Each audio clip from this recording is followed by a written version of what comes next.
Hello guys, welcome to my channel. Our next example is example number 7, which is test for convergence and absolute convergence of this series. ठीक है, ये हमारे एक series है जिसकी हमें एब्सोल्यूट कन्वर्जेंस और कन्वर्जेंस को चेक करना है। तो सबसे पहले हम एब्सोल्यूट कन्वर्जेंस को चेक करेंगे, क्योंकि अगर कोई सीरीज हमारी एब्सोल्यूट कन्वर्जेंट होती है तो वो कन्वर्जेंट सीरीज भी होती है अकॉर्डिंग टू थ्योरम 5.5.1। ठीक है, तो सबसे पहले हम अपने an को चूज करते हैं। तो an जो होगा वो होगा -1 raise to the power n into 1/n log n raise to the power p for all n greater than equal to 2। n greater than equal to 2 क्यों लिया है? देखिए, अगर हम यहाँ पर n की वैल्यू को 1 रखते हैं तो -1 raise to the power +1 is equals to -1 की पावर 1 -1 आएगा, -1 रेज टू द पावर 2 +1। ठीक है, और हमारी जो फर्स्ट टर्म है वो भी पॉजिटिव है। ठीक है, फर्स्ट टर्म के आगे जो साइन है वो क्या है? पॉजिटिव है। तो यहाँ पर कब आया ये साइन? जब हमने n की वैल्यू को क्या रखा? 2 रखा। फिर हम यहाँ पर देखते हैं, जब हम n की वैल्यू को 3 रखेंगे, अभी हम इसकी बात कर रहे हैं, -1 raise to the power 3, sign क्या आएगा आपके पास? -1। तो सेकेंड टर्म में जो हमारा साइन है वो क्या है? माइनस। फिर 1/n log n, अगर हम n की वैल्यू को यहाँ पर 1 पुट करते हैं तो 1/1 log 1। ठीक है, तो यहाँ पर क्या हो जाएगा? हमारी फर्स्ट टर्म क्या है? 1/2 log 2। यहाँ पर क्या आ रहा है? 1/1 log 1। तो इसको भी नहीं ले सकते। ठीक है, तो फिर हम क्या करेंगे? अगर हम यहाँ पर 2 रखते हैं तो 1/2 log 2 आएगा। इसीलिए हमने यहाँ पर क्या चूज किया है? n की वैल्यू जो है वो ग्रेटर देन इक्वल टू क्या होगी? 2। अब एब्सोल्यूट कन्वर्जेंस को चेक करने के लिए हम क्या करते हैं? हमारी जो सीरीज होती है उसका क्या करते हैं? मोड। तो मोड ऑफ an हमारे पास होगा 1/, ये पॉजिटिव हो जाएगा, 1/n log n raise to the power p, क्योंकि इस पर जब मोड लगेगा तो वैल्यू हमेशा +1 आएगी। तो +1 आप लिखो चाहे ना लिखो, एक ही बात है। तो 1/n log n raise to the power p। अब यहाँ से इस क्वेश्चन को आगे कंटिन्यू करने से पहले मैं आपको एक क्वेश्चन कराती हूँ जिसका यूज होगा इस क्वेश्चन को सॉल्व करने के लिए। हमारा 4.6 का एग्जाम्पल नंबर 2 है। Using integral test the behavior of this series summation n is equals to 2 to infinity 1/n log n raised to the power p and p greater than 0। ठीक है, तो कोची इंटीग्रल टेस्ट का use करके हमें इस series के convergence को test करना है। तो सबसे पहले देखिए, जो मैंने आपको p सीरीज टेस्ट कराया था वो भी इसी टेस्ट के अकॉर्डिंग कराया था। तो दोबारा से इसकी स्टेटमेंट पढ़ते हैं। हमने पहले जब हमने p सीरीज टेस्ट किया था तब भी हमने ये किया था। तो चलिए, if f is a non negative monotonically decreasing and integrable function of x greater than equal to 1 such that fn is equals to an for all n belongs to n। देखिए, जब भी हम कोई टेस्ट अप्लाई करते हैं तो हर एक test की अपनी कुछ कंडीशंस होती हैं कि आप पहले उन कंडीशन को सेटिस्फाई कराइए, तभी आप मुझे अप्लाई कर सकते हो, तभी आप इस टेस्ट को, इस क्वेश्चन को सॉल्व करने के लिए अप्लाई कर सकते हो। तो कहा गया है कि जो हमारा फंक्शन है वो फंक्शन नॉन नेगेटिव होना चाहिए। ये फंक्शन नॉन नेगेटिव होना चाहिए। तो देखिए, क्या ये फंक्शन नॉन नेगेटिव है? हाँ, क्योंकि यहाँ पर दिया गया है कि n की जो वैल्यू है वो 2 के इक्वल है, यानी कि 2 से लेकर इन्फिनिटी तक है, और 2 से इन्फिनिटी पॉजिटिव वैल्यूज आती हैं। तो ये हमारा जो फंक्शन हुआ वो कैसा है? नॉन नेगेटिव, और p की वैल्यू भी आपके पास ग्रेटर देन 0 है। तो यहाँ पर नॉन नेगेटिव है, फर्स्ट कंडीशन सेटिस्फाई होती है। नेक्स्ट कंडीशन क्या है? मोनोटोनिकली डिक्रीजिंग होना चाहिए, यानी जो हमारा फंक्शन है ये मोनोटोनिकली डिक्रीजिंग होना चाहिए। And integrable function of x, यानी x वेरिएबल में greater than equal to 1 such that fn is equals to an। देखिए, पहले तो ये फंक्शन जो है वो नॉन नेगेटिव है। अब हमें प्रूव करना है कि ये मोनोटोनिकली डिक्रीजिंग भी है। तो देखिए, यहाँ पर हमारी an जो है वो क्या है? 1/n log n raise to the power p। इसको हम लिख सकते हैं एफ ऑफ एन, क्योंकि ये एन में है, तो ये हमारा फंक्शन है जो कि एन में है, तो एफ ऑफ एन इसको हम लिख सकते हैं। फिर कहा गया है कि इंटीग्रेबल फंक्शन होना चाहिए किसका, x greater than equal to 1, यानी x वेरिएबल में होना चाहिए। तो हम यहाँ पर क्या करते हैं, n की जगह क्या रख देते हैं, x। तो यहाँ पर f of x is equals to 1 upon x log x raise to the power p।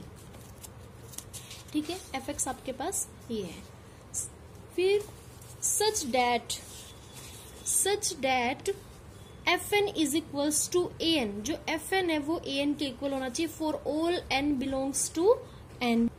देखिए यहाँ पर हम पहले कह चुके fn क्या है, हमारे an के इक्वल है। fn is equals to an for all n belongs to n कहा गया, लेकिन यहाँ पर दिया गया है कि जो n की वैल्यू है, आपके पास क्वेश्चन में ही है कि n की वैल्यू 2 to इन्फिनिटी है, तो यहाँ पर हम यही लिखेंगे कि for all n greater than equal to 2, greater than equal to 2, तो एक स्टेटमेंट में आपके पास गिवन है।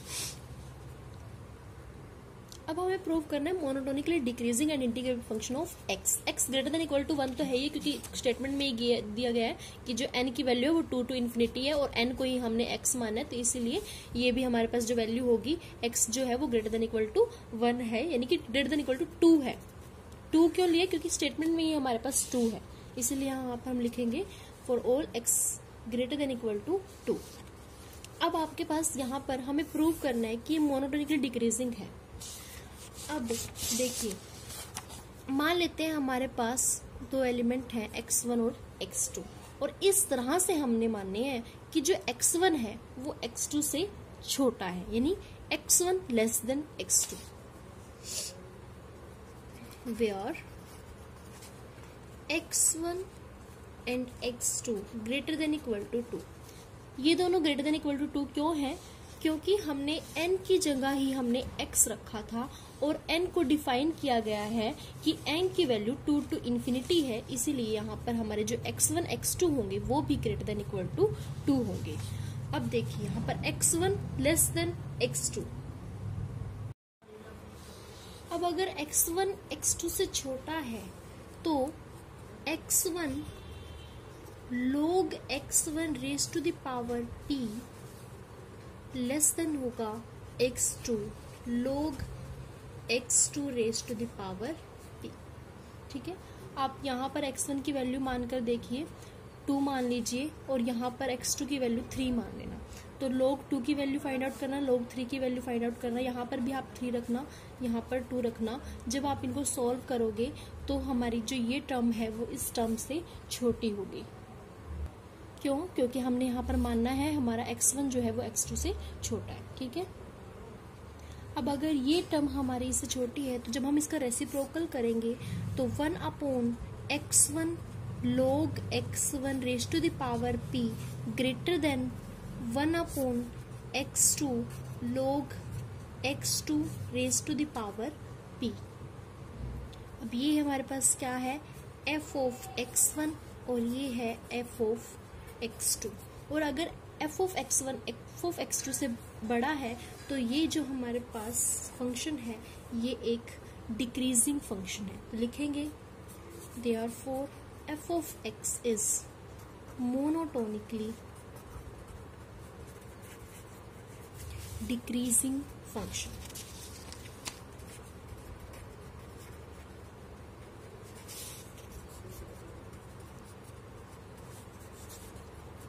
ठीक है, तो फिर से हम अपनी स्टेटमेंट पर चलते हैं।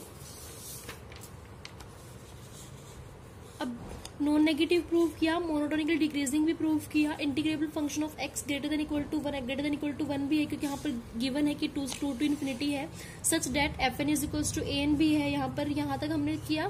फिर कहा गया है कि अगर ये सभी कंडीशन अप्लाई, ये सभी कंडीशन एग्जिस्ट होती हैं तब हम इस टेस्ट को अप्लाई कर सकते हैं, और कहा गया कि then the series an and the sequence in where in is equals to integration of 1 to n fx dx both converge or diverge together।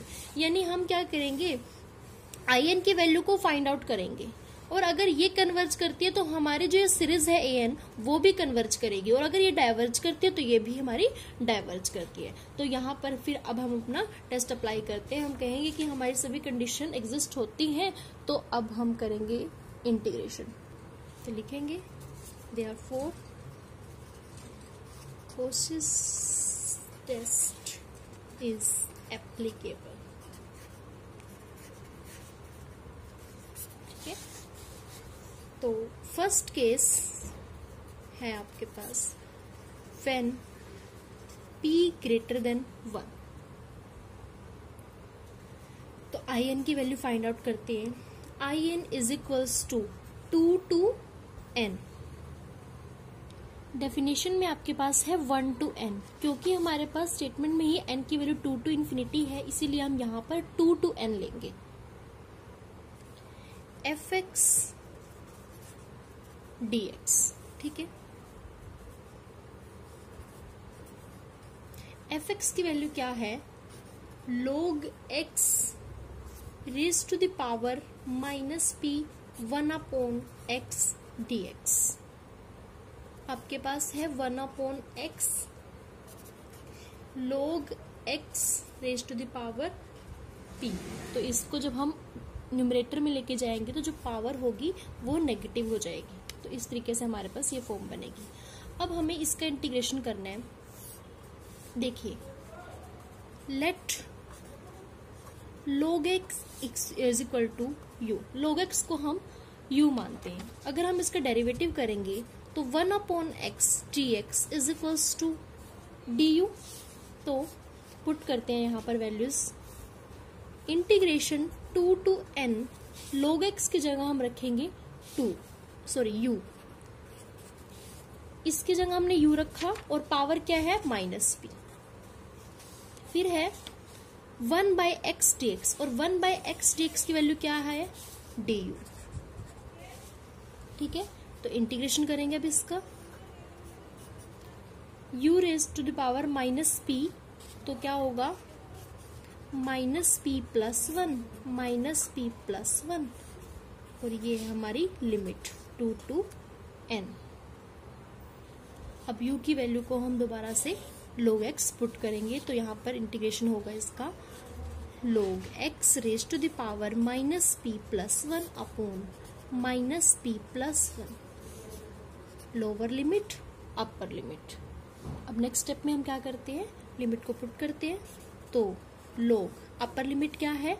n -p + 1 upon, हम -p + 1 को पहले बाहर ही निकाल लेते हैं, क्योंकि यहाँ पर तो x नहीं है, तो हमारी जो अपर लिमिट और लोअर लिमिट है वो x पर ही लगेंगे। तो इसको हम पहले ही बाहर निकाल लेते हैं, -p + 1 बाहर। ठीक है, तो यहाँ पर x की जगह n रखा हमने, upper limit minus lower limit, तो log x की जगह हम रखेंगे 2, पावर है -p + 1। ठीक है, इस तरीके से हम लिखेंगे। अब देखिए, जब हमने केस 1 हमने स्टार्ट किया तो हमने कहा था कि p की वैल्यू हम क्या लेकर चल रहे हैं? >1। अब p की वैल्यू अगर >1 है, देखिए >1 यानी मान लेते हैं p की वैल्यू को हम 2 मानते हैं, तो क्या लिखेंगे? देखो, -p + 1 है, तो माइनस p की वैल्यू को 2 लिखेंगे, तो -2 + 1 -1। अगर 3 लेते हैं तो -3 + 1 -2, यानी 1 से बड़ी जितने भी हम डिजिट लेंगे वो सभी के सभी हमें नेगेटिव वैल्यू देंगे। नेगेटिव वैल्यू देंगे तो हम क्या करते हैं? इसे पॉजिटिव करने के लिए हम इसे डिनोमिनेटर में लेकर आते हैं। जैसे ही हम इसको डिनोमिनेटर में लेकर आएंगे तो ये वैल्यू हो जाएगी -p, नेगेटिव है p तो ये हो जाएगा पॉजिटिव, और +1 है तो ये डिनोमिनेटर में आएगा तो -1 होगा। अब अगर आप p की वैल्यू को >1 पुट करते हो तो यहाँ पर हमारे जो पावर होती है वो पॉजिटिव रहेगी। यहाँ पर भी हम इसको डिनोमिनेटर में लेकर आएंगे, log 2 raise to the power 1 p - 1। ठीक है, p नेगेटिव है तो पॉजिटिव, पॉजिटिव है तो नेगेटिव। अब जब हम यहाँ पर लिमिट अप्लाई करेंगे, ये आपके पास in की वैल्यू है, तो लिमिट अप्लाई करेंगे। अब limit n tends to infinity in is equals to 1 upon minus p plus 1 upon log n की जगह इन्फिनिटी रखेंगे, log इन्फिनिटी इन्फिनिटी, तो 1 अपॉन इन्फिनिटी माइनस log 2 की वैल्यू भी हमारी 0.2 समथिंग होती है, और यहाँ पर पावर भी पॉजिटिव है, इसको हम एज इट इज रखेंगे अभी, log 2 raise to the power minus p plus 1, ठीक है। 1 अपॉन इन्फिनिटी 0, तो माइनस ये टर्म एज इट इज यहाँ पर है माइनस p प्लस 1। तो जब हम इसकी मल्टीप्लाई 0 से करेंगे तो 0, और इसकी मल्टीप्लाई अगर हम इससे करेंगे तो यहाँ पर माइनस है, यहाँ पर माइनस है, तो माइनस माइनस प्लस। देखिए यहाँ से अगर हम माइनस कॉमन ले लेते हैं तो माइनस कॉमन, तो p माइनस 1 होगा, plus minus minus p, minus minus plus 1, ठीक है। यहाँ पर minus 1 upon log 2 raise to the power p minus 1। अब यहाँ पर ये भी माइनस है, ये माइनस है, minus minus plus 1 upon p minus 1 into log 2 raise to the power p minus 1।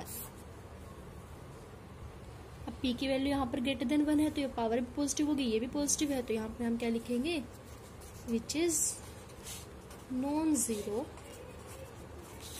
And finite quantity. Therefore यहाँ पर जो हमारी सीक्वेंस है in, वो क्या करेगी, कन्वर्जेस, ठीक है। और अगर in कन्वर्ज करती है तो बाय कॉशियस इंटीग्रल टेस्ट जो हमारी सीरीज है an, वो भी कन्वर्ज करेगी, क्योंकि यहाँ पर हमारी एक फाइनाइट क्वांटिटी मिली है, तो ये कन्वर्ज करेगी। अगर ये कन्वर्ज करती है तो हमारी an सीरीज है वो भी कन्वर्ज करेगी। अब हम करते हैं केस नंबर 2। सेकेंड केस में हम p की जो वैल्यू है वो लेस देन 1 लेकर चलते हैं, तो in is equals to formula लगाएंगे, integration 2 to n fx dx, और fx की वैल्यू क्या है आपके पास, log x raise to the power minus p 1 upon x dx, ठीक है। तो इंटीग्रेशन करेंगे, फिर से इसका जो इंटीग्रेशन होगा, क्या होगा इसका integration, log x raise to the power minus p plus 1 minus p plus 1, lower limit upper limit, ठीक है। तो अपर लिमिट इसको पहले हम बाहर निकाल लेते हैं, तो 1 अपॉन माइनस p प्लस 1 यहाँ पर होगा log x raise to the power minus p plus 1, lower limit upper limit. 1 upon minus p plus 1 upper limit put करेंगे तो log n raise to the power minus p plus 1 minus lower limit, तो log 2 raise to the power minus p plus 1। अब हमने यहाँ पर p को क्या माना था, p की वैल्यू जो है वो लेस देन 1 है, लेस देन 1 आप कुछ भी रखिए यहाँ पर। अगर हम यहाँ पर माइनस p प्लस 1 में p की वैल्यू को 0 रखते हैं, क्योंकि हमें लेस देन 1 रखना है, लेस देन 1, अगर p की वैल्यू 0 रखते हैं तो minus 0 plus 1, minus 0 0 plus 1 is equals to 1, positive है। फिर अगर हम p की वैल्यू जो है वो हम रखते हैं माइनस 1, ये भी लेस देन 1 है, तो माइनस 1 रखेंगे, तो माइनस p की वैल्यू है माइनस 1, तो माइनस 1 प्लस 1, तो माइनस माइनस प्लस 1, तो क्या वैल्यू हुई प्लस 2। फिर माइनस 2 रखते हैं अगर, तो minus 2 plus 1 minus minus plus 4, ठीक है, सॉरी 3। तो इस तरीके से अगर हम कोई भी वैल्यू रखते हैं लेस देन 1, तो हमारी वैल्यू जो आएगी, पावर जो होगी वो पॉजिटिव ही होगी, इसलिए हम इसको न्यूमरेटर में ही रखेंगे। और अब हम यहाँ पर अप्लाई करते हैं हमारी लिमिट, यानी limit n tends to infinity in is equals to 1 upon minus p plus 1 log infinity minus p plus 1 minus log 2 minus p plus 1। अब ये वाली टर्म हमारी क्या होगी, infinity, infinity minus something infinity, infinity into something infinity. तो जो हमारी जो पूरी टर्म है ये हमारी किसके इक्वल आएगी, इन्फिनिटी। तो limit n tends to infinity I N is equals to infinity. ठीक है, तो हमारी अगर आई एन की वैल्यू इन्फिनिटी आई, यानी कि जो हमारी आई एन सीक्वेंस है वो एक डाइवर्जेंट सीक्वेंस है, और अगर आई एन डाइवर्ज करती है तो हमारी जो ए एन सीरीज है वो भी डाइवर्ज करेगी। Therefore A N is divergent series. अब चलते हैं हमारे case number 3, when p is equals to 1। I N आपके पास होगा 2 to n fx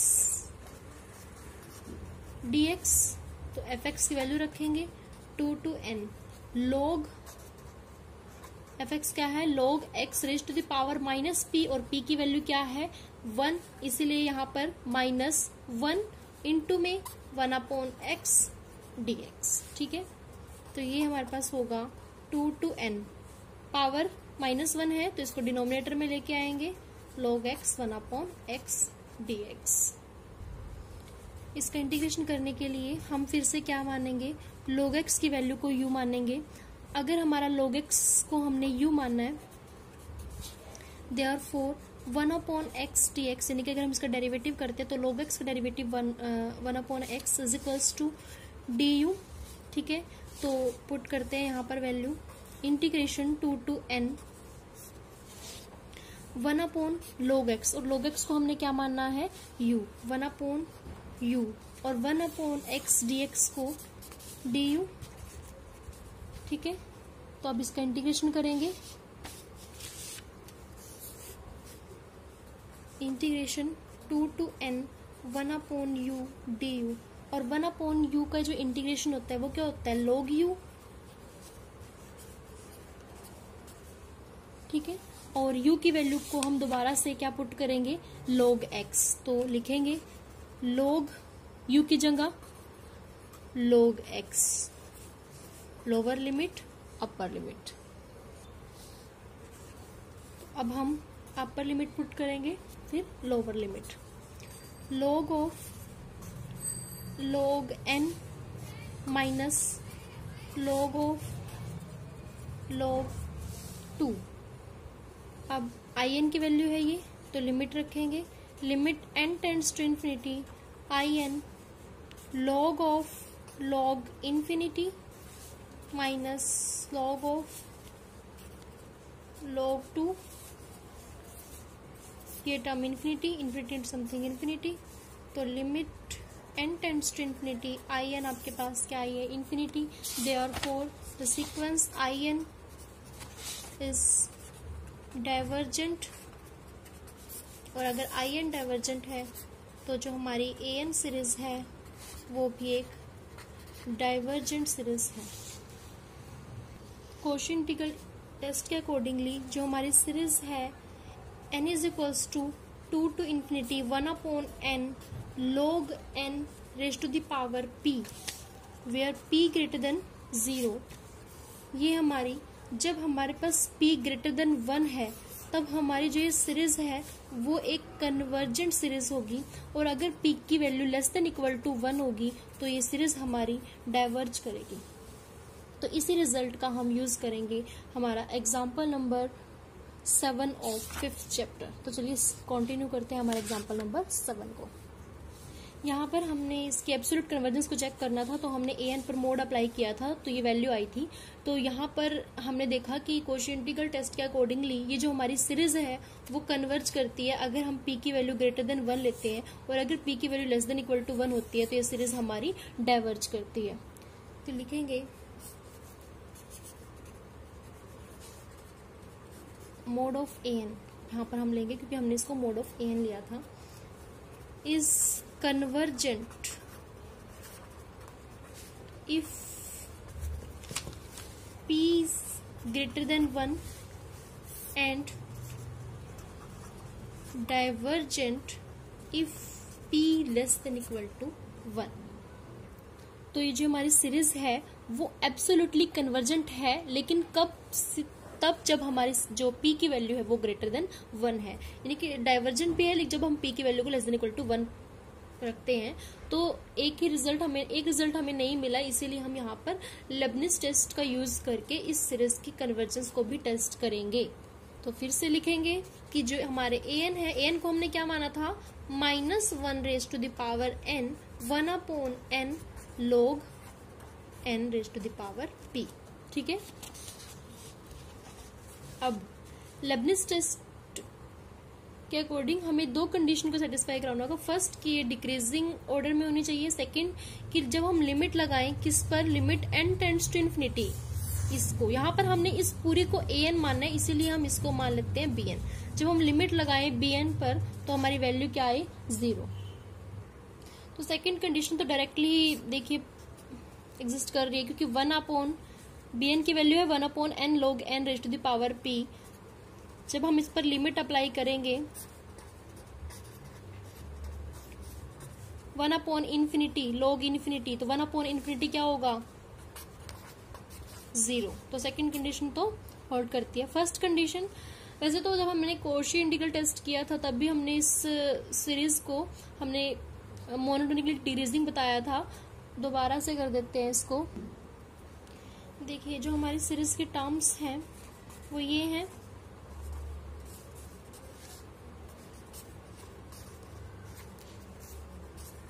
इस तरीके से। तो यहाँ पर अगर हम इसकी वैल्यू निकालते हैं, सबसे पहले तो देखिए 2 जो है वो लेस देन है 3 से, लेकिन 1 अपॉन 2, लेकिन पहले आप देखिए अगर आप इस पर log अप्लाई करते हो तो log 2 छोटा होगा log 3 से। ठीक है, वैल्यू फाउंड आउट करोगे तो log 2 हमारा log 3 से छोटा होगा, और जब हम इसका रेसिप्रोकल करेंगे तो 1 अपॉन log 2 लेस देन होगा ग्रेटर देन होगा 1 अपॉन log 3 से, क्योंकि रेसिप्रोकल करते तो हमारी इनइक्वालिटी चेंज हो जाती है। log 2 अगर छोटा है log 3 से तो 1 अपॉन log 2 बड़ा होगा 1 अपॉन log 3 से। मल्टीप्लाई करेंगे किससे? 2 से। यहाँ पर 2 से मल्टीप्लाई करेंगे। अगर हम 2 से मल्टीप्लाई करते हैं, इसको हम 3 से मल्टीप्लाई करते हैं, तब भी हमारे पास ये रहेगा कि ये वैल्यू हमारी इससे क्या रहेगी? बड़ी। और यही हमें प्रूव करना था कि जो हमारी सीरीज की टर्म्स हैं वो डिक्रीजिंग ऑर्डर में है। तो लिखेंगे यहाँ पर nth टर्म में हम इसको लिखेंगे, we know that n less than n plus 1 for all n greater than equal to 2, क्योंकि ये तो गिवन ही है कि n की वैल्यू को हमने 2 से बड़ा लेना है, 2 to infinity। तो n जो हमारा n से छोटा है, अगर n से छोटा है, जैसे हमने किया था 2 लेस देन 3, ठीक है, तो log n छोटा होगा किससे? log n प्लस 1 से। ठीक है, पावर अगर हम इसकी क्या लेते हैं? p, पावर हमें p चाहिए। लेकिन जैसे ही इसका रेसिप्रोकल करेंगे तो log n raise to the power p greater होगी log n plus 1 upon log n plus 1 raise to the power p से। तो अब हम इसको अगर मल्टीप्लाई करें, इसको हम मल्टीप्लाई करें n से,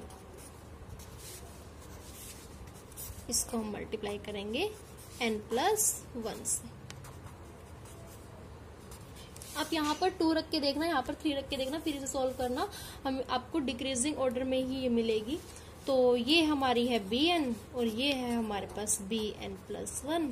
तो यहाँ से प्रूव होता है कि ये जो सीरीज के टर्म्स हैं वो डिक्रीजिंग ऑर्डर में है, और अगर डिक्रीजिंग ऑर्डर में है तो इसकी जो हमारी फर्स्ट कंडीशन है वो भी सेटिस्फाई होती है। Second condition limit n tends to infinity bn is equals to हमारे पास 0, ये भी एग्जिस्ट करती है। तो बाय लेबनिज टेस्ट जो हमारी सीरीज है वो क्या है? कन्वर्जेंट सीरीज है। तो लिखेंगे कि जो हमारी सीरीज है वो एब्सोल्युटली कन्वर्जेंट है।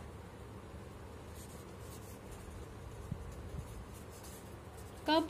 जब p ग्रेटर देन 1 है, लेकिन कंडीशनली कन्वर्जेंट है, कंडीशनली कन्वर्जेंट है कब? जब p की value less than equal to 1 है। कंडीशनली कन्वर्जेंट क्यों? क्योंकि ये जो हमारी सीरीज है वो लेबनिज टेस्ट के अकॉर्डिंग कन्वर्जेंट है, बट एब्सोल्युटली कन्वर्जेंट नहीं है at p less than equal to 1, इसलिए इसको कहा गया है conditionally convergent if p less than equal to 1। Thank you so much guys.